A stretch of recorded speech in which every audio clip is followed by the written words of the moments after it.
Kill a Mockingbird, Chapter 3, Part 2.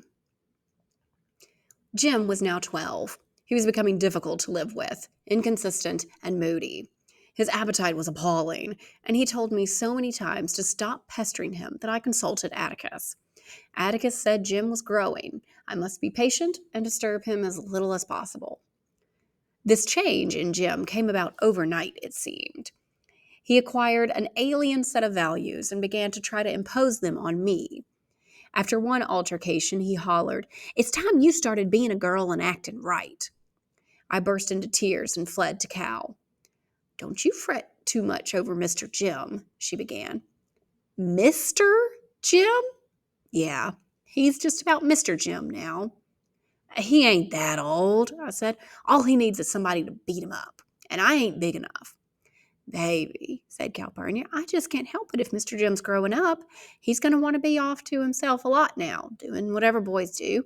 So you just come right on in the kitchen when you feel lonesome. We'll find lots of things to do in here."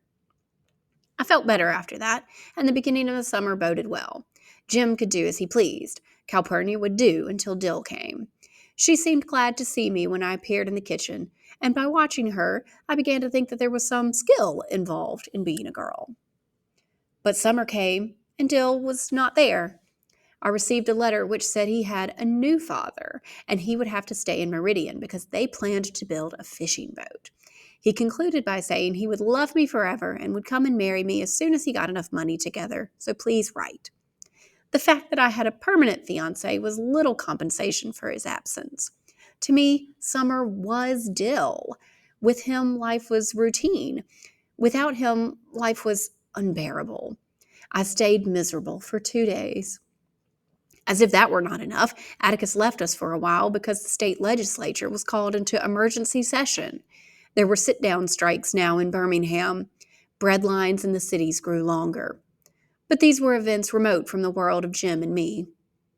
One Saturday, while Atticus was gone, Calpurnia suddenly said to me, "How do you and Mr. Jim like to come to church with me tomorrow?" "Really?" I knew Jim would be as pleased as I was.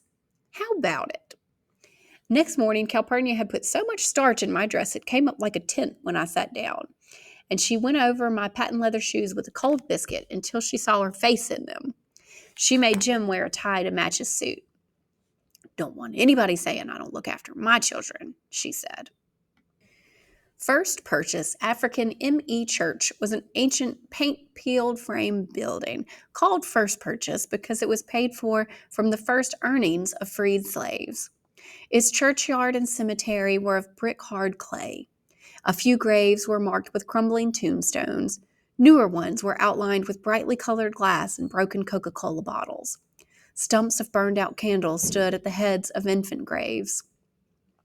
A warm, bittersweet smell of Hearts of Love hairdressing mingled with asafoetida snuff, Hoyt's cologne, Brown's mule, peppermint, and lilac talcum welcomed us as we joined the crowd in the churchyard. Calpurnia walked between me and Jim, responding to the greetings of her brightly clad neighbors. She introduced us to Reverend Sykes, and we entered the church. First Purchase was unpainted within. Pine benches served as pews. Behind the rough oak pulpit, a faded pink silk banner proclaimed "God is love." There was no sign of organ, hymn books, or programs, but at each seat was a cheap cardboard fan bearing a garish Garden of Gethsemane, courtesy of Tyndall's Hardware Co. You name it, we sell it. Calpurnia placed herself between Jim and me as Reverend Sykes stood up behind the pulpit. He was a short, stocky man in a black suit, black tie, and white shirt. He said, "Brethren and sisters, we are particularly glad to have company with us this morning. Mr. and Miss Finch. You all know their father. Before I begin, there are some announcements." He read from a slip of paper. "The Missionary Society meets at the home of Sister Annette Reeves next Tuesday. Bring your sewing." From another paper he read, "You all know of Brother Tom Robinson's trouble. He has been a faithful member of First Purchase since he was a boy. The collection today will go to his wife to help her out at home." He laid the papers down. "Now, will the music superintendent lead us in the first hymn?" Zebo, our garbage collector, and Calpurnia's son, walked down the center aisle and faced the congregation. He was carrying a battered hymn book. He opened it and said, "We'll sing number 273. "How are we going to sing without hymn books?" I asked. "Hush, baby," Cal whispered. You'll see." Zebo read in a voice like the rumble of distant artillery. "There's a land beyond the river." Miraculously on pitch, 100 voices sang out Zebo's words. The last syllable, held to a husky hum, was followed by Zebo saying, "That we call the sweet forever." Music again swelled around us as the congregation repeated the line, and the last note lingered, and Zebo met it with the next line. "And we only reach that shore by faith's decree." At the chorus, Zebo closed the book, a signal for the congregation to proceed without his help. On the dying notes of Jubilee, Reverend Sykes stood up and called on the Lord to bless the sick and suffering, directing his attention to several specific cases. The sermon which followed was a forthright denunciation of sin. Reverend Sykes used his pulpit freely to express his views on individual lapses from grace. Jim Hardy had been absent for church for 5 Sundays. Constance Jackson had better stop quarreling with her neighbors.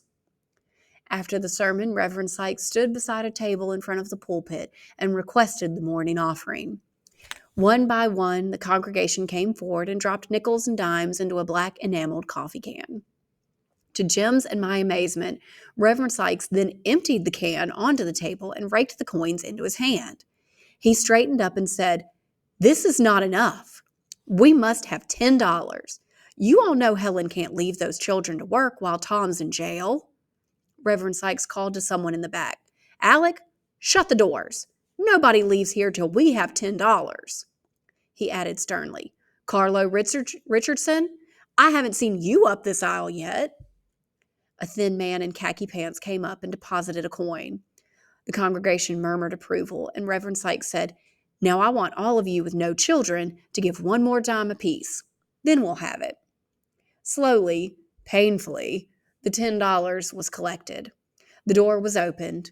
Zebo led us into "On Jordan's Stormy Banks," and church was over.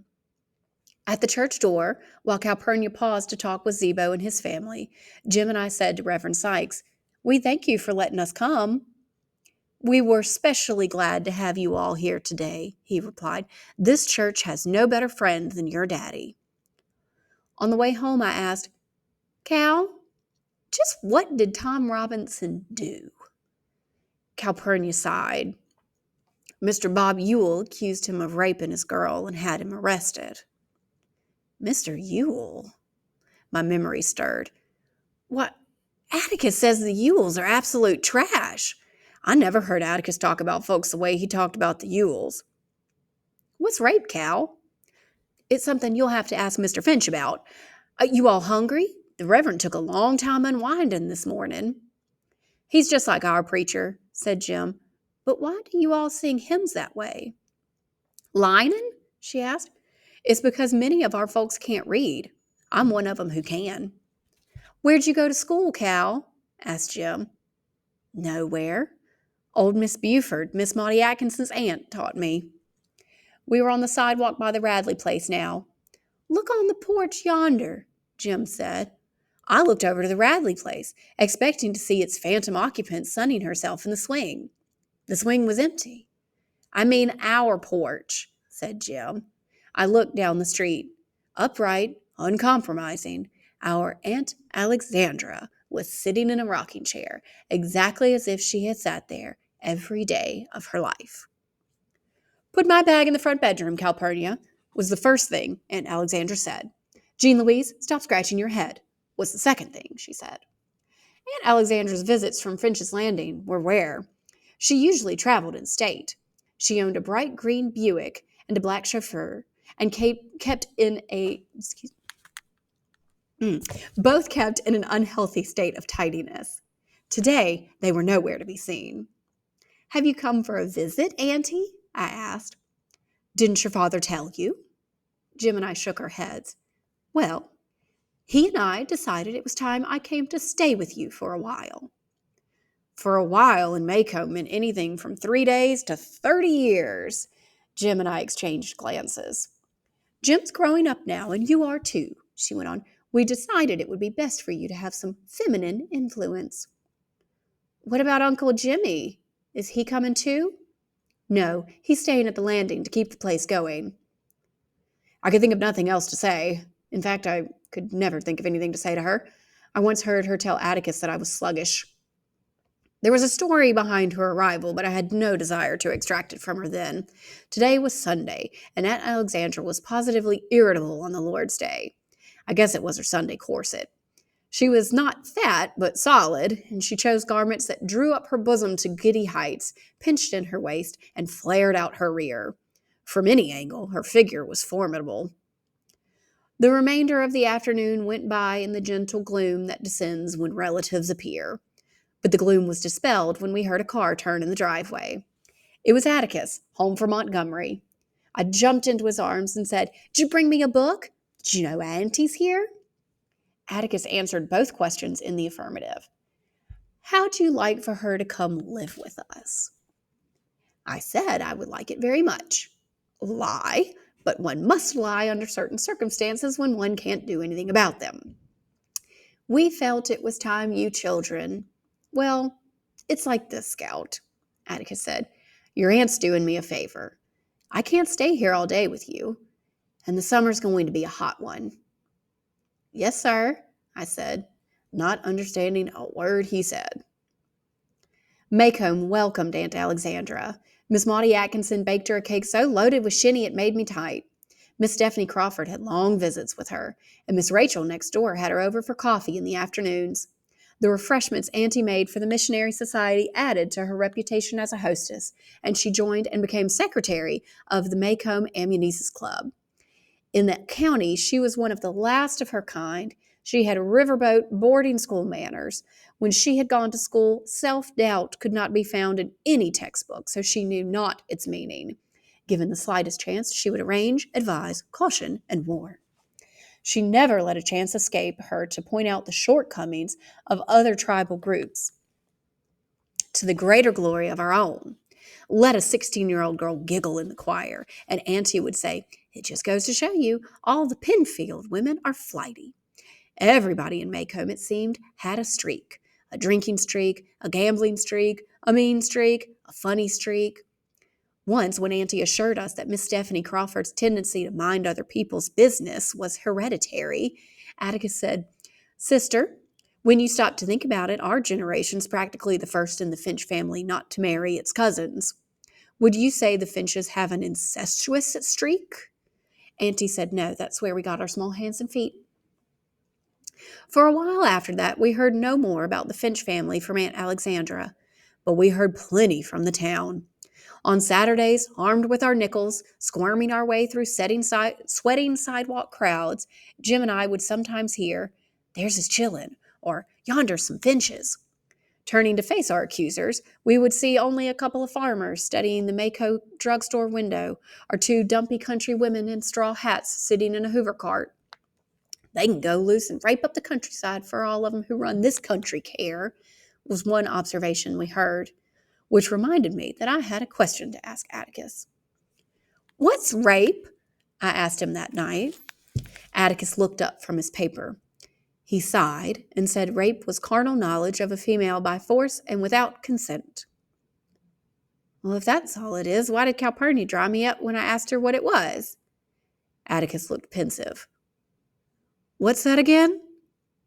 "Well, I asked Calpurnia coming from church that day what it was, and she said ask you, and now I'm asking you." His paper was now in his lap. "Again, please," he said. I told him all about our trip to church with Cal, while Aunt Alexandra put down her embroidery and stared at us. "You all were coming back from Calpurnia's church that Sunday?" she asked. "Yes'm." "Atticus, can I go again next Sunday?"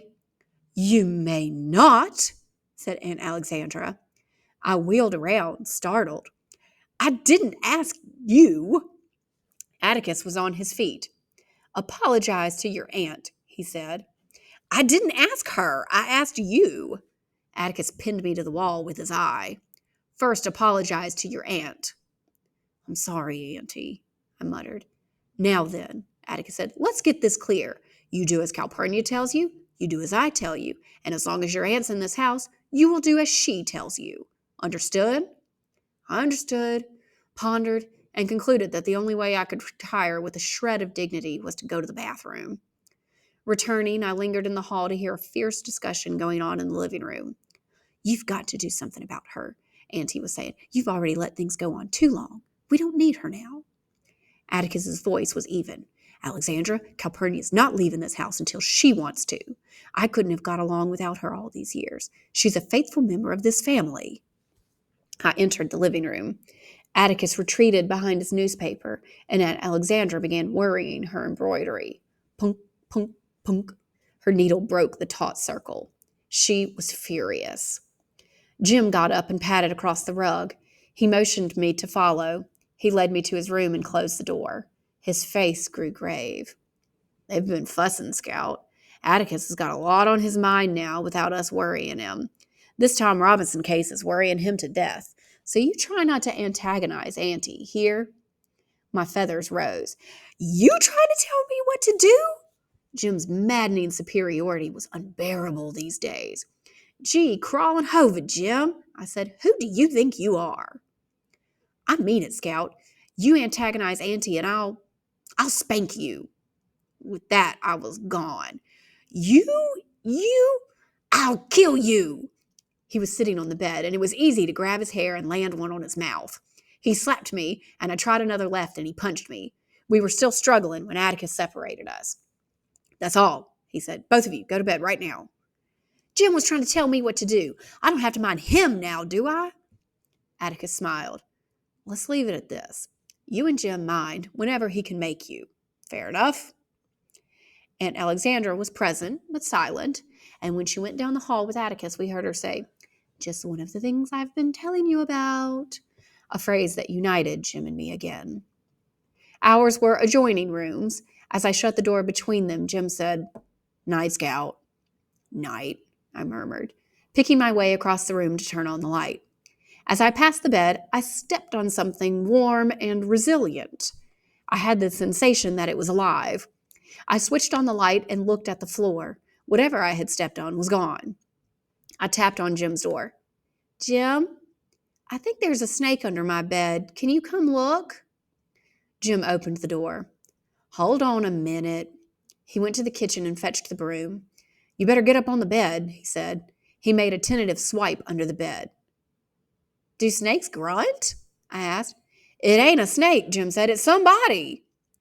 Suddenly, Dill's head shot from under the bed. Speechless, we watched him emerge by degrees. He stood up and eased his shoulders, rubbed the back of his neck.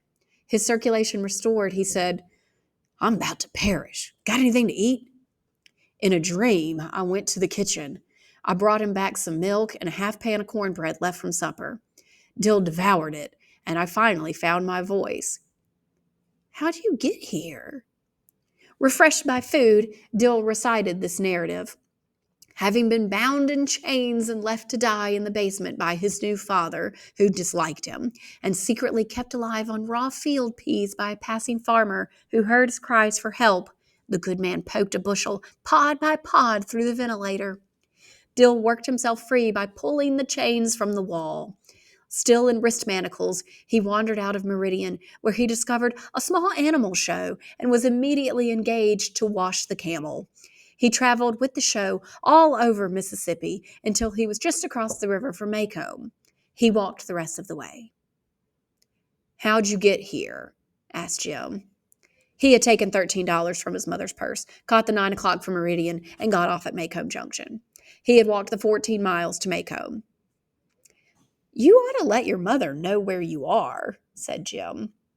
Dill's eyes flickered at Jim. Then Jim broke the remaining code of our childhood. He went out of the room. Atticus, his voice was distant. Can you come here a minute, sir? Beneath its sweat-streaked dirt, Dill's face went white. I felt sick. Atticus was in the doorway, looking down at Dill. I found my voice. You know you ain't scared of Atticus, Dill. I'm not scared, Dill muttered. Just hungry, I'll bet. Atticus' voice had its usual pleasant dryness. Scout, we can do better than cold cornbread, can't we? Fill this fellow up, and when I get back, we'll see what we can see. Mr. Finch, don't tell Aunt Rachel. Don't make me go back, please, sir. I'll run off again. Whoa, son, said Atticus. Nobody's about to make you go anywhere but to bed. I'm just going over to tell Miss Rachel you're here and ask her if you could spend the night with us. You'd like that, wouldn't you?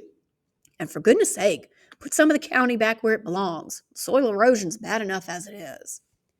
Dill stared at my father's retreating figure. He's trying to be funny, I said. He means take a bath. See there, I told you he wouldn't bother you. It's just, at home, they aren't mean. They just don't want me around, Dill said. Dill ate and ate and ate. He made his way through all the leftovers and was reaching for a can of pork and beans when he heard Miss Rachel's voice in the hall. He shivered like a rabbit, but bore with fortitude her "Wait till I get you home," smiled at her "Reckon you can stay one night," and returned the hug at long last bestowed upon